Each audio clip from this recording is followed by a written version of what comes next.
Hello. Good weekend. Hello, everybody. Hello, fellow prisoners. How are we all doing? Inmates in this crazy little existence we are. And, we're all being very good, aren't we? Most of us are being good, we're being well behaved, but it has called into question a few things about freedoms, freedom of movement and freedom of speech. Yeah. Because we like to say what we like to say, and we don't want anybody to say we can't, do we? I mean, when we were told off by our parents as children, it was always really annoying. God, they're stopping me from doing that, or I can't do this. Nobody likes to have their freedoms taken away from them, but we've been very well behaved as a human race. We've agreed to do what we've been asked. But that's because, the reason for doing it seems justifiable. It's a good reason. So, mainly... See logic in it. Mainly because people that are of certain age groups are going to go down, and also the NHS doesn't need to be flooded, and so we need to be respectful. All those reasons, we know that. Those are reasonable reasons. Reasonable reasons. And justifiable reasons, aren't they? Yes, but what about unreasonable reasons for telling somebody that they can't say what they want to say? And I think we know what we're talking about here. It's just brought up into question how important it is to have freedom of speech when certain people, even friends of ours, have been blocked on Facebook for, not saying the right thing that agrees with that toes the party line. But our feeling is that as long as it's not violent, as long as you're not sort of advocating violence and rallying the people to be disobedient for violence sake, then I think we should all be allowed to say what we want to say. And if we're not being allowed a platform to speak our truth, which it may not be my truth, but I want you to be able to have a platform to speak your truth. I think you're entitled to do that. But, of course, the larger corporations are entitled to say, no, you can't. Well, they are, because it's a private corporation and their platform is private, it's not public, for number one. Number two,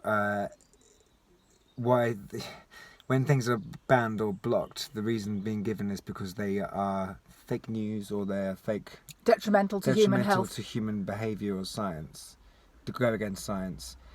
And it's not that, obviously, I think that has a place. Like if someone's sort of saying the world's flat, not round, and you kind of go, well, the science says it's round, mate. Well, somebody did say that. Yeah, and so basically... It didn't go well for him. Well... The other way around. Sorry, yeah. Yeah. Oh, Galileo, I thought you were talking about. No, I was talking about... Well, he did... That was Let's a reference not forget point. Galileo. No, so... Well, it's an interesting you say that, because Galileo obviously had a different opinion to what was the held opinion at the time, and was told he was committing heresy and then put in life imprisonment in his own house. Did not go well. Turns out he was right. Turns out he was right. So we have to be careful, don't we? We can label somebody a madman for saying, weirdnesses, but hey, there may be truth in it. There may not be, but that's not actually the point, is it? Let him speak. So you're saying that whatever anyone says, as long as it's not inducing violence or hate, that they should be free to say what they want, even if it seems to be completely contradictory to what... Yeah, because you're free not to watch. You don't have to watch it. We don't have to watch it. But we should be able to say what we want to say. Okay, but how do you think about that? If you think that, say, someone says what that person's saying is completely wrong, scientifically wrong, there's no evidence for what they're saying, and what they're saying can confuse and muddle. Then you say he's a lunatic, which is generally what has been said about the ickle pickle. We'll call him. I'm not going to say his name because we'll probably get taken down ourselves. And he's always been labelled a madman. Let's just keep calling him a madman and let him crack on. But no, in a way, them shutting down, taking him off Facebook yesterday has almost doesn't that make you think, well, they've overreacted? There must be something else going on. It's whatever. It's controlling. Isn't it? I think that if you ban someone or shut someone up, you're either making a martyr out of them, you're shutting them up for a reason because they're onto something, and they don't want you to hear about it, or they're just they're just stupid. So like they need to be shut up because it's just makes no sense. Even then though, for me personally, it's like the person still deserves to have a platform, and if people want to do that, as long as he's not telling them to sort of jump off the building because he believes they can fly or something, then it's like it's not dangerous. But freedom of speech democracy is built on discussion and built upon the principle that we can say what we want, and that at this moment in time, whilst freedom of movement should be restricted, freedom of expression and controlling those things, you just need to be a little bit eyes open, alert, and a little bit alert to what you are happy to let go for the general health and general wealth of the nation, which is understandable, but we need to keep our eyes open a little bit about certain freedoms that you might give away at this moment, or be happy to give away for the benefit of all, but then you might not quite get back in the same way, without being too alarmist about it. I just think there's a lot of misleading information out there, isn't there? There's X and there's Y, and they contradict each other, and I just think we need to stand back, take an overview, have a listen to X, have a listen to Y, and see.